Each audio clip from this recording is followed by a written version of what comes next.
반갑습니다. 예수는 빛교회입니다. 오늘은 그리스도의 오심을 기다리며 라는 제목으로 누가복음 1장 11절에서 25절까지의 말씀으로 함께 은혜 나누기 원합니다. 대림절 첫 번째 주일 말씀 그리스도의 오심을 기다리며 누가복음 1장 11절에서 25절까지의 말씀입니다. 함께 먼저 본문 말씀 나눕니다. 주의 사자가 그에게 나타나 향단 우편에 선지라 사가랴가 보고 놀라며 무서워하니 천사가 그에게 이르되 사가랴여 무서워하지 말라 너의 간구함이 들린지라 내 아내 엘리사벳이 내게 아들을 낳아 주리니 그 이름을 요한이라 하라 너도 기뻐하고 즐거워할 것이요 마른 사람도 그의 태어남을 기뻐하리니 이는 그가 주 앞에 큰 자가 되며 포도주나 독한 술을 마시지 아니하며 모태로부터 성령의 충만함을 받아 이스라엘 자손을 주 곧 그들의 하나님께로 많이 돌아오게 하겠음이라. 그가 또 엘리야의 심령과 능력으로 주 앞에 먼저 와서 아버지의 마음을 자식에게 거스르는 자를 의인의 슬기에 돌아오게 하고 주를 위하여 세운 백성을 준비하리라. 사가랴가 천사에게 이르되 내가 이것을 어떻게 알리오? 내가 늙고 아내도 나이가 많으니이다. 천사가 대답하여 이르되 나는 하나님 앞에 서 있는 가브리엘이라. 이 좋은 소식을 전하여 내게 말하라고 보내심을 받았노라. 보라, 이 일이 되는 날까지 내가 말 못하는 자가 되어 능히 말을 못하리니 이는 내가 내 말을 믿지 아니함이거니와 때가 이르면 내 말이 이루어지리라 하더라. 백성들이 사가랴를 기다리며 그가 성전 안에서 지체함을 이상히 여기더라. 그가 나와서 그들에게 말을 못하니 백성들이 그가 성전 안에서 환상을 본 줄 알았더라. 그가 몸짓으로 뜻을 표시하며 그냥 말 못하는 대로 있더니 그 직무의 날이 다 되매 집으로 돌아가니라. 그 후에 그의 아내 엘리사벳이 잉태하고 5달 동안 숨어 있으며 이르되 주께서 나를 돌보시는 날에 사람들 앞에서 내 부끄러움을 없게 하시려고 이렇게 행하심이라 하더라. 아멘. 오늘은 대림절 첫 번째 주일입니다. 예수님의 오심을 기다리는 우리와 같은 마음으로 예수님 당시 예수님의 오심을 기다리며 많은 사람들이 준비했습니다. 그렇게 예수님에 대한 본격적인 기록을 시작하기 전 누가는 요한이라는 인물에 대해 먼저 이야기하지요. 세례 요한이라 불린 이 요한이라는 사람은 동명의 여러 인물들이 있습니다. 우선 요한의 이름의 뜻은 여호와는 은혜가 깊으시다라는 뜻입니다. 오늘 본문에서 등장하는 세례 요한은 마지막 나시린으로 마태복음과 누가복음에 등장합니다. 아버지 사가랴와 어머니 엘리사벳 사이에서 태어났으며 예수님께 세례를 베풀었으며 누구보다 예수님이 그리스도이심을 알아본 선지자이죠. 구약에서 선지자 이사야와 말라기가 요한의 사역을 예언한 바 있는데 그는 공적인 사역을 시작하기까지 앞서 언급한 것 같이 빈들에서 경건하고 청빈한 나시린으로 생활했습니다. 그 외에도 사도 요한, 마가 요한, 시몬 베드로의 아버지 요한, 유대의 대제사장 가문에 속한 자로서 베드로와 요한을 소환하여 신문했던 유대 종교 지도자로서의 요한 등이 있습니다. 오늘 누가는 요한의 출생과 그 의미를 언급하므로 예수님의 오심이 어떻게 준비되고 있는지 보여주고 있습니다. 함께 예수님의 오심을 기다리며 요한의 탄생을 통해 하나님의 깊은 은혜를 나누기 원합니다. 함께 깊은 본문으로 들어가 봅니다.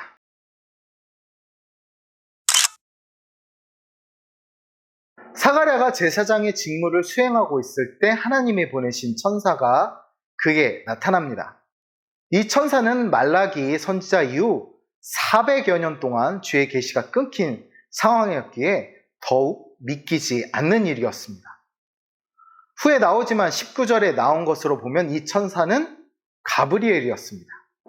특히 단순히 꿈에 나타나는 것이나 환상으로 보여진 것이 아닌 원어적으로 실제적인 출현을 한 것이라 기록하고 있습니다. 실제 하는 가브리엘은 사가랴를 향해 놀라운 말씀을 전합니다. 하나님께 사가랴가 간구한 데 대한 응답으로 요한이라 이름의 아들이 태어나리라 하는 것입니다. 사가랴는 평소 하나님께 간절한 기도를 드리는 신앙인이었습니다. 가브리엘은 그의 간구함을 들었다 이야기합니다.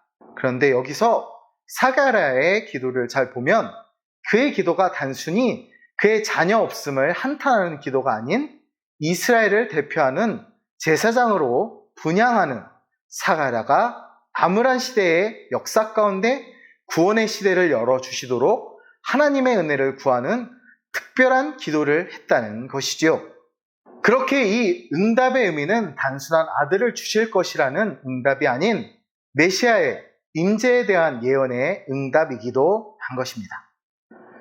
이런 아들의 이름은 요한이었습니다. 요한의 이름은 앞서서도 이야기했듯이 하나님은 은혜로우시다라는 의미입니다. 이름을 통해 우리는 그의 사역이 하나님의 은혜를 드러내는 것임을 알 수 있습니다. 요한은 마지막 선지자로 이스라엘에게 율법에 비추어 회개할 것을 외쳤습니다. 결국 그의 사역은 예수 그리스도의 길을 예배하고 그분이 하나님의 아들이심을 선포하는 것이었습니다. 이는 하나님의 은혜를 베푸시는 분임을 드러내는 일입니다. 우리를 향한 하나님의 은혜는 예수 그리스도 안에서 모두 나타납니다. 예수 그리스도를 알지 못하는 사람은 하나님의 은혜를 결코 경험할 수 없습니다. 우리 역시 그리스도의 은혜를 구하며 주의 오심을 기다리기 원합니다.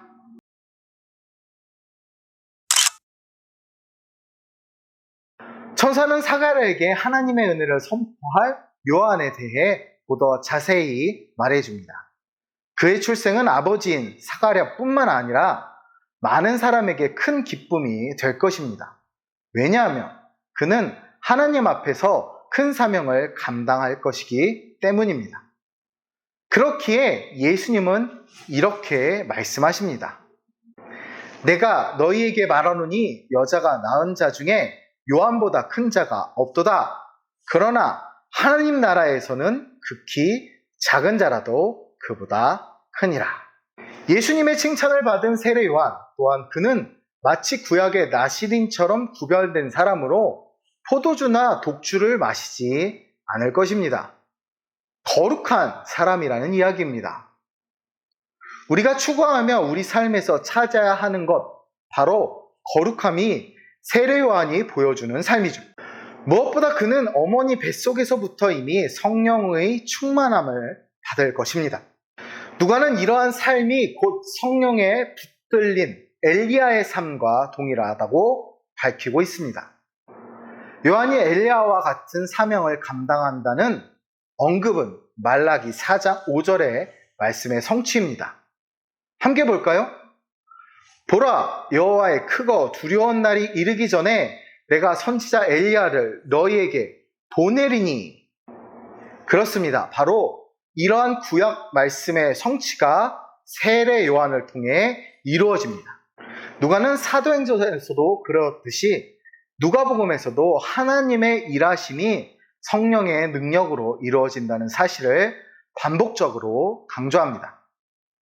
결국 요한의 사역도 엘리야의 사역과 마찬가지로 성령의 능력으로 이루어질 것입니다. 이러한 세례 요한의 삶은 많은 이들을 하나님께로 돌아오게 합니다. 우리가 그리스도인의 사명을 감당할 수 있는 것도 성령의 능력으로 가능합니다. 우리가 거룩함으로 그리스도 예수의 오심을 기다리며 성령에 힘입어 구원의 복음을 널리 전하는 사명을 감당해야 합니다.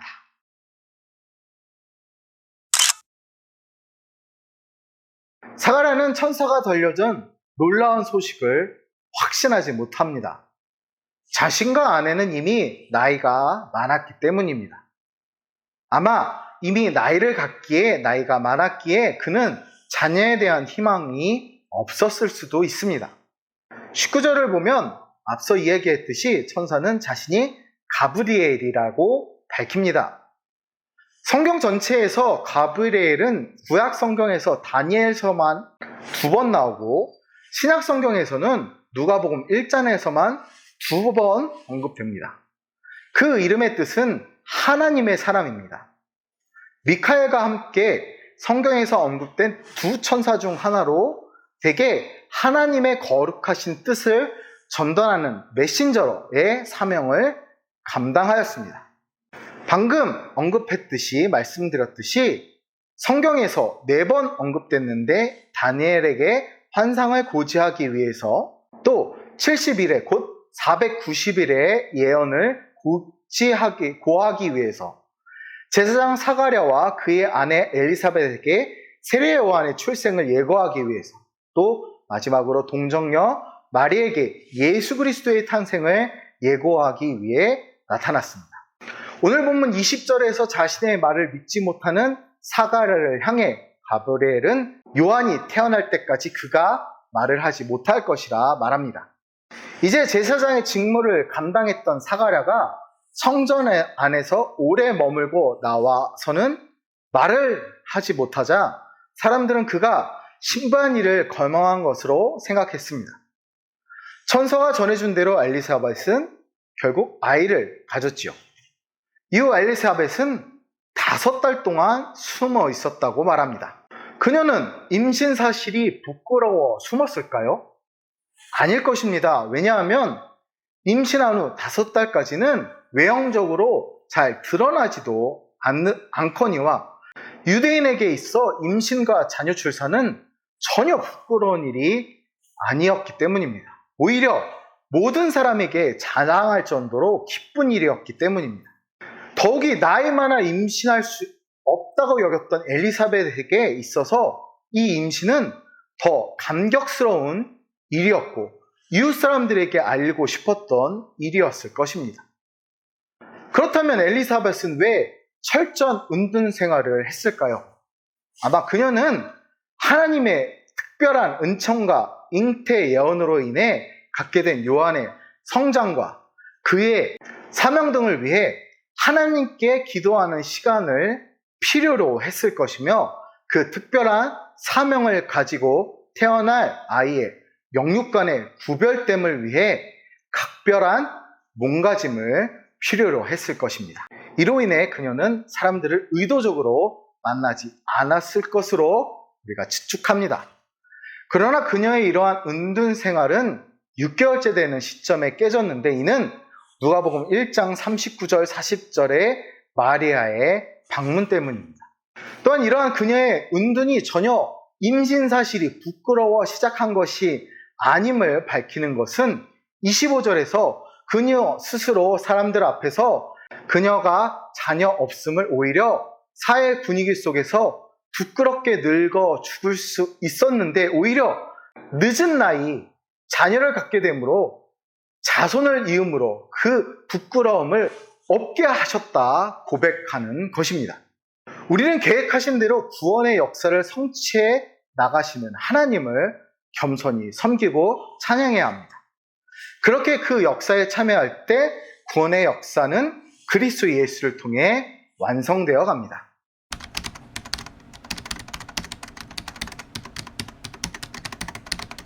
사가랴와 엘리사벳은 제사장들이 하나님을 경외하는 마음을 내던지고 사리사욕에 정신이 팔렸던 시대의 사람들이었습니다. 그러나 그들만은 제사장 가문으로서 자기의 본분을 하나님 앞에 다하고 있었습니다. 디모데후서 2장 21절에 기록하듯이 누구든지 더러운 것들로부터 자기를 깨끗하게 하면 하나님의 귀히 쓰는 그릇이 된다고 말씀하고 있습니다. 하나님은 의로운 사가랴의 가정을 들어 메시아의 선구자가 나게 하는 축복을 베푸셨습니다. 그 말씀과 같이 오늘 이 시대도 사가랴가 살고 있던 시대 못지않게 사탄의 권세가 날뛰는 시대입니다.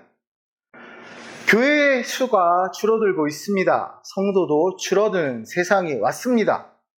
여기에 세상의 인본주의, 개인주의, 그리고 문화와 과학의 탈을 쓴 사탄의 유혹이 교회를 오염시키고 있습니다. 우리는 사가랴처럼 자기의 본분을 지키고 사명에 충실해야 합니다. 그렇게 할 때 세례 요한과 같은 열매를 맺게 되는 것입니다. 그렇습니다. 하나님은 은혜를 구한 사가랴의 기도에 신실하게 응답하셨습니다. 여기에 우리는 이스라엘이 구원받기를 간구할 때마다 신실하게 응답하셨던 하나님의 모습을 다시 한번 발견합니다. 하나님은 택하신 자녀가 아무리 죄 가운데 있고 죄로 인해 당신에게서 멀어졌을지라도 은혜를 베풀어 주십니다. 하나님의 은혜가 온전히 드러난 그리스도의 복음만이 죄인들이 구원받을 수 있는 유일한 길입니다. 우리는 그리스도의 오심을 기다리며 거룩히 구별된 복음의 일꾼으로 준비된 삶을 살기 원합니다. 감사합니다.